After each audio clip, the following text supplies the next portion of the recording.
I'm deeply offended by what you just said. My children go to a school where there are armed guards outside. It's widely viewed as inevitable that you will return to politics. How do we not see this through a political lens?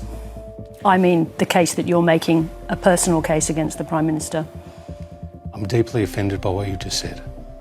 I'm deeply offended. Explain that. And you know what? Mm-hmm. There was a man called Murray Watt who sits on the Labor front bench who tried to say that about a year ago. And then Labor ministers like Mike Kelly and others, hear me out, who came out and said exactly what I'm about to say, which is that is an insult. That is an insult to say that there's any political motivation in this. It's a question. No, Sarah, the reality is this.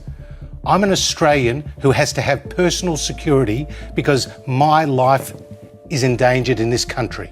And I was the treasurer of this country. My children go to a school where there are armed guards outside. When I visit a Jewish aged care centre, there are armed guards outside. When I send my kids to Jewish sporting clubs, there are police cars out there and police tape. How should we live with this? Why should we live with this?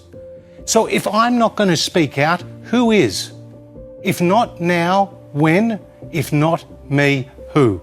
The reality is, this was an attack on Jewish Australians, but this is a threat to every Australian. To be clear, my question was about the framing of what you are saying. I'm not making assertions, I'm not copying what anybody else is saying. And Sarah, and you asked me the question and I gave you my answer. But I want to remind your viewers that historically, the Jewish community in Australia has received overwhelming bipartisan support.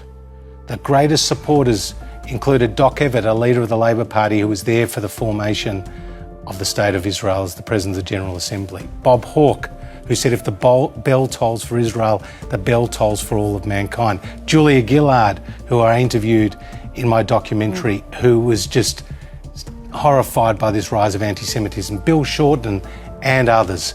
This is not a partisan issue. This is a leadership issue. This is about the safety and the security and the soul of Australia. And if I don't use my voice now, I don't know when